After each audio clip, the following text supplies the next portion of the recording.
I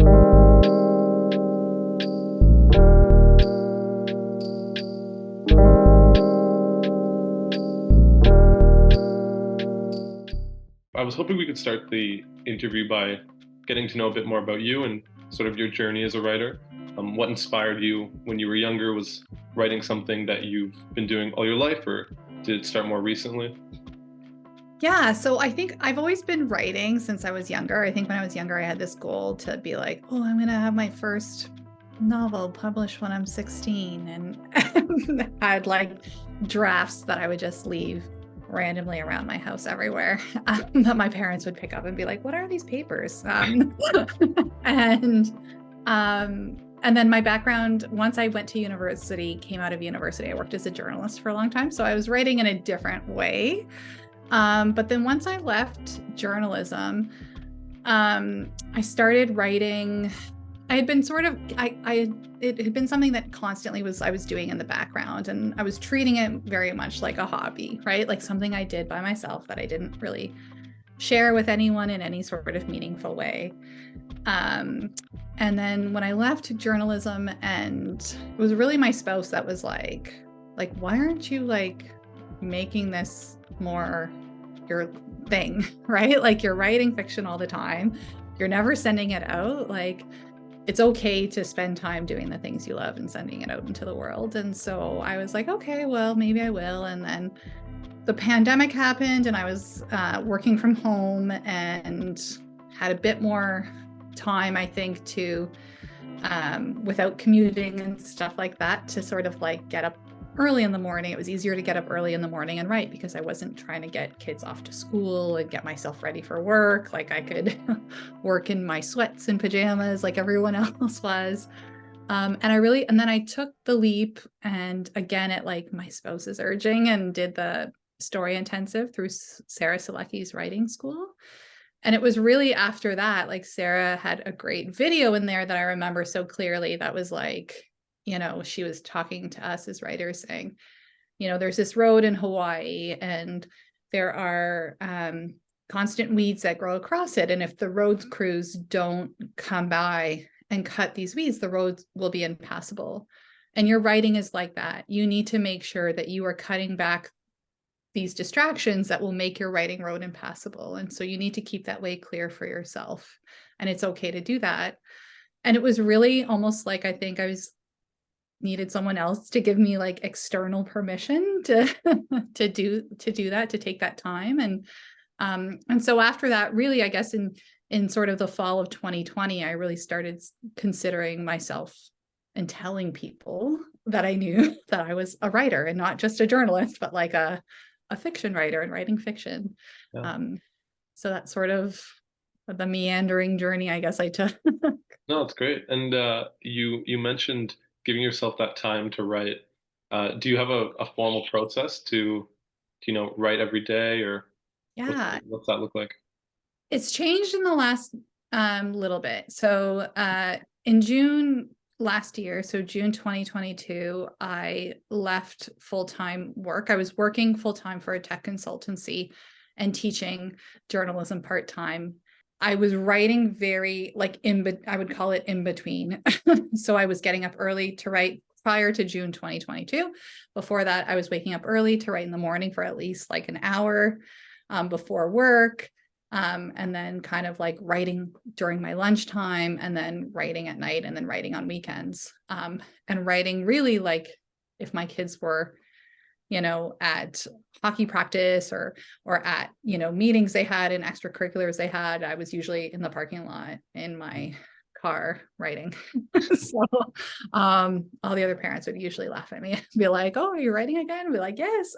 So it was kind of like I was squeezing it in wherever I could. And I really learned that I didn't need perfect writing conditions to write. Like I could take the time that I had and make the most of that time. And I think that's where journalism really helped me. Like you are sometimes writing in imperfect conditions. The newsroom might be loud. You might be filing from a scene or something like that. And so I think I really just got used to writing when I had the time. And so then once I left working for the tech consultancy full time, I was still teaching part time. Then I had a more open schedule. And so I was much more rigorous about having like a morning session to write, taking a break around lunch, and then having an afternoon writing session as well.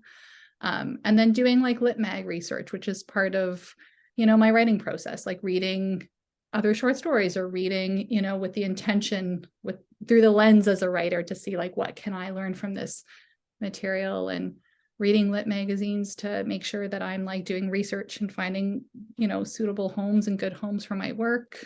And then writing on weekends if I could. But I didn't feel guilty anymore if I wasn't writing on a weekend, because I was like, it's okay to take a break, because you have a much more structured writing schedule now, which was great. That's awesome.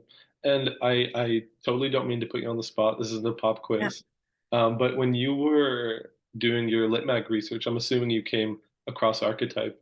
Yeah. Did you read any of the issues? Were there any pieces that stood out to you? Yeah, I can't remember specifically. I remember, I'll tell you one thing that really drew me into Archetype is on Twitter, other writers, and I can't remember their names now, so I'm really sorry. No worries at we're, all. we're talking about what a great experience it was publishing. And I'm always looking for that. That's always like my first way into a lit magazine, where is when other writers are saying, I published here and this was such an amazing experience. The editors were so amazing to work with. Right away, I'm like, that is a place that needs to be on my radar. And that is a place that I need to be paying attention to and looking at. And obviously, so I went on Chill Subs. Yeah, shout out to Chill Subs. We love those guys. Which is amazing, such an amazing resource. Yeah. Karina's done such a great job. And so and it's such a great resource now to kind of look, because you can look at snippets and you can look at what other people are publishing there. And it's such a great way to say like, yes, like between other writers saying these are wonderful editors to work with, and then reading those, excerpts and reading those examples, you can kind of pull between there. Like, this is really where I want my work to live and to be. And I think it's really important. Like, I don't mean to name drop so much, sorry, but No worries. I did Rachel Thompson's Lit Mag Love course. And really one of the things that she stresses in there are the places that are the right places for your home are not necessarily always going to be the top tier, Paris Review or Granta. Like, yes, it would be lovely to publish there, but there are wonderful lit magazines that should be your ideal place. And what is an ideal home for your work is not necessarily the ideal home for someone else's work.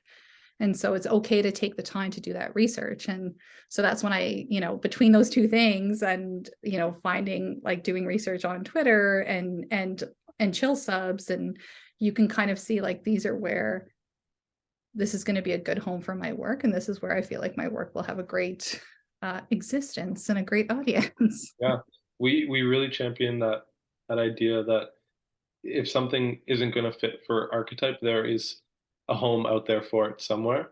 And we're curating a selection of pieces that hopefully fit together and tell their own story in a way. It's like this compact book that people can read and appreciate.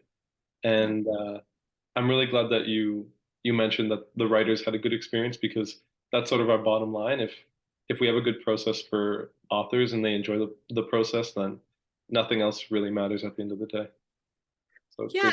And I feel like literary magazines are a real labor of love for the people that work there, because almost all of them, I think, are volunteers. Yeah. And so you have to love what you do to put in that, sweat equity into a literary magazine, and to sort of try to find good homes for writers. And so for me, it's really about like supporting that broader Canadian literary ecosystem that we're all part of.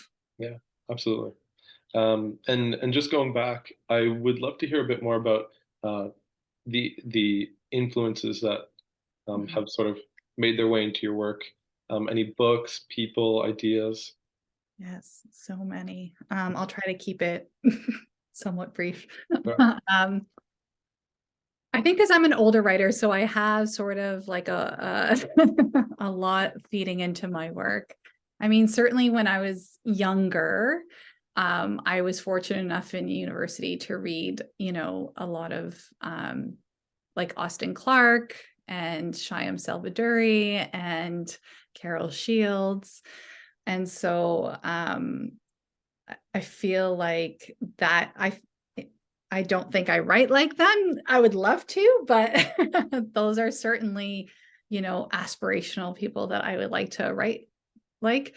Now, I think I have my influences come from like Richard Wagamese. Like I keep sort of like Medicine Walk nearby whenever I'm writing because it's such a beautiful book. It's probably, one of the books that I finished reading and right away started reading again just to Wow. take in all of its beauty and not just the story, but the real craft of it. And I've been lucky enough to have great mentors, right? So Sidera Ludwig's collection, You Are Not What We Expected, is a huge influence on me.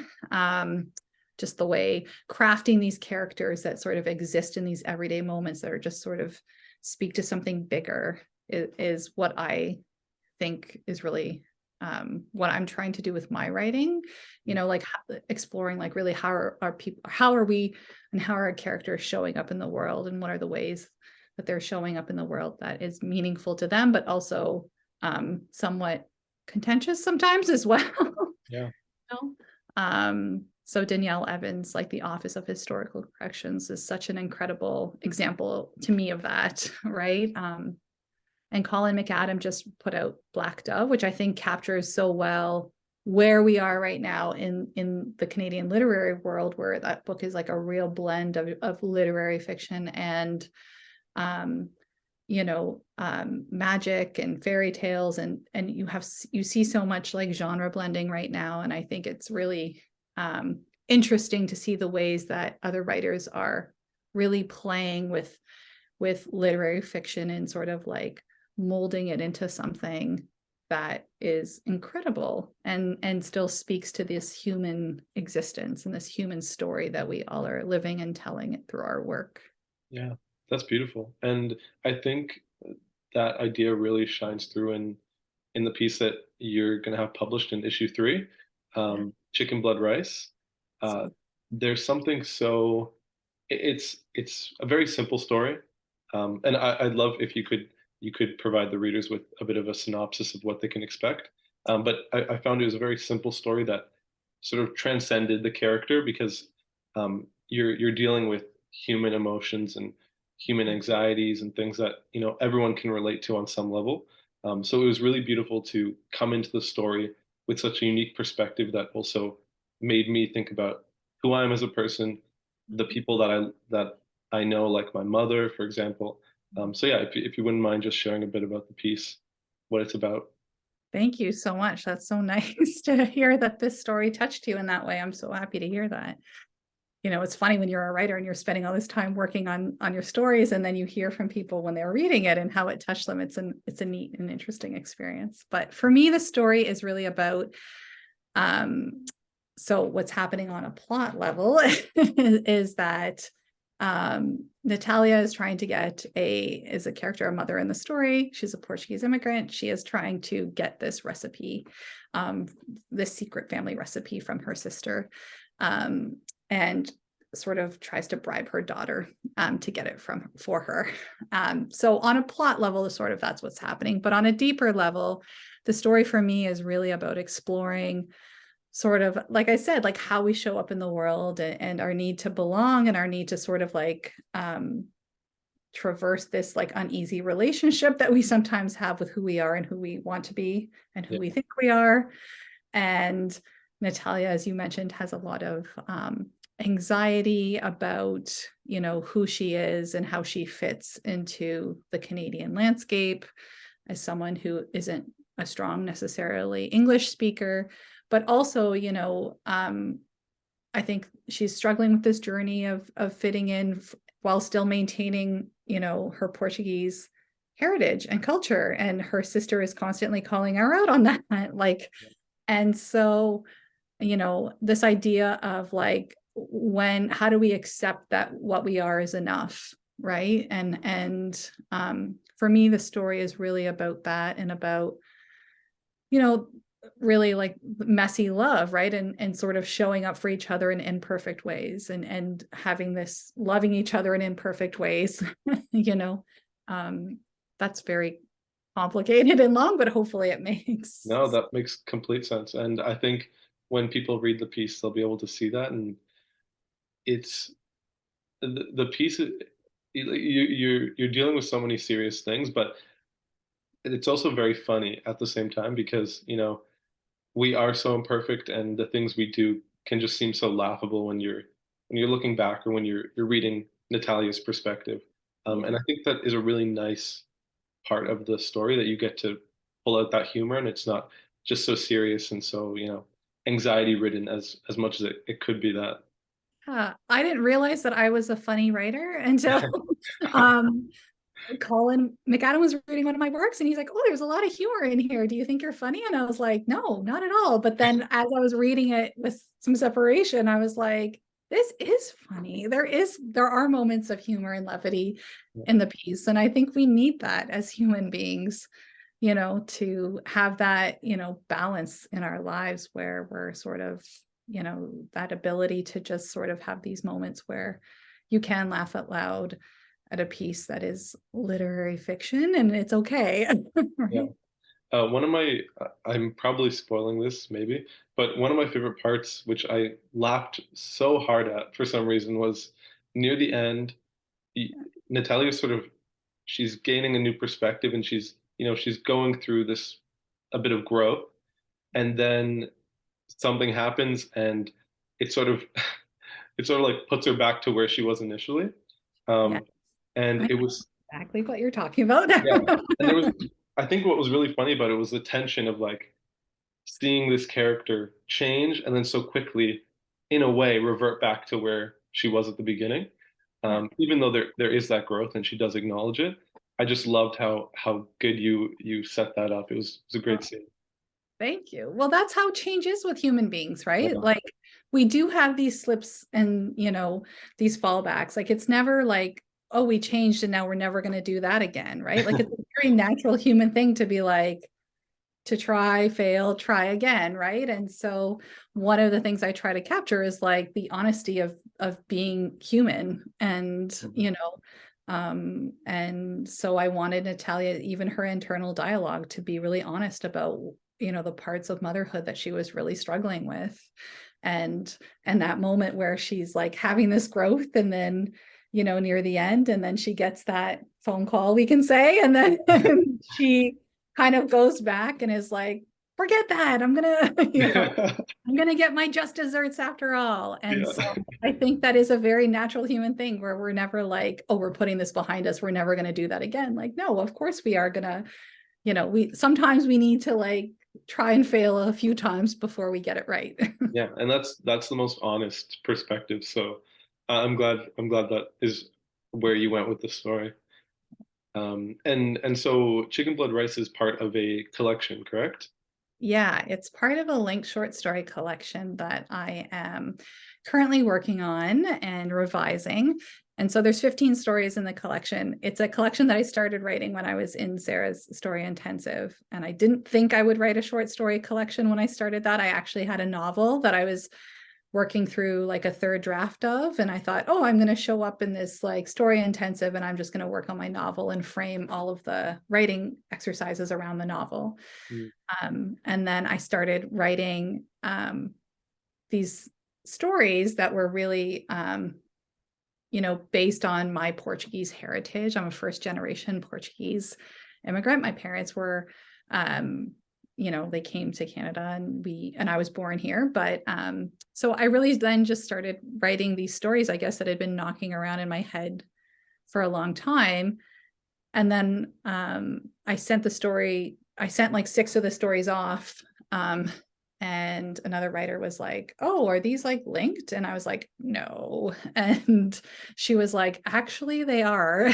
And I was like, oh, are they? And then I just started writing, these more stories in different voices. But Chicken Blood Rice was the first story I wrote from Natalia's perspective. I think I'd been kind of avoiding writing not her from her perspective because she's such a complicated character, and I felt like pressure to capture her voice, the voice that was in my head, and her character that was in my head so well on the page. And so it sort of like evolved from there. But yeah, it's I'm currently revising that short story collection, and I've had a few of the stories published, and yeah, so we'll see what comes from it. But yeah. Awesome. And you're looking to publish the entire collection in one book? I'm looking to publish the entire collection in a book. So currently revising the stories individually, hoping to, revise them as like an actual collection, where things might change based on what makes sense for the collection. But yeah, so I'm hoping to publish them as a complete collection. And that's the goal. Yeah. Throughout our conversation, you've been talking about how you're always very mindful about the people and the everyday experiences. And that's such a grounded way of writing and creating these worlds. And I think because you're taking that approach, it comes through in the writing. And it's so nice to see that, they both complement each other with how you do it. Thank you so much. Yeah, it feels very natural. I feel like, every writer has their own process that makes sense to them, right? And so you just have to find your process and be like, this is what makes sense for me, and feel like I don't have to explain that to anyone, right? Like this is how I'm going to write, and I'm not sure if it's the right way or the wrong way, but it's my way. And so, it's working out for me so far. So we'll see. Yeah. Is there any way I can get my hands on the other 3 POVs? I'm so curious. So I write by hand in notebooks. So I do have a notebook somewhere. I'll have to dig around and find it. I do have a notebook somewhere with some of those POVs. So I'll have to tell you, though, they're really pretty. They're not great. So you might change your opinion of me as a writer. You read them. You'll be you like, have to start somewhere. You have to start somewhere. That's totally fine. But the longer I can live in that world, the better.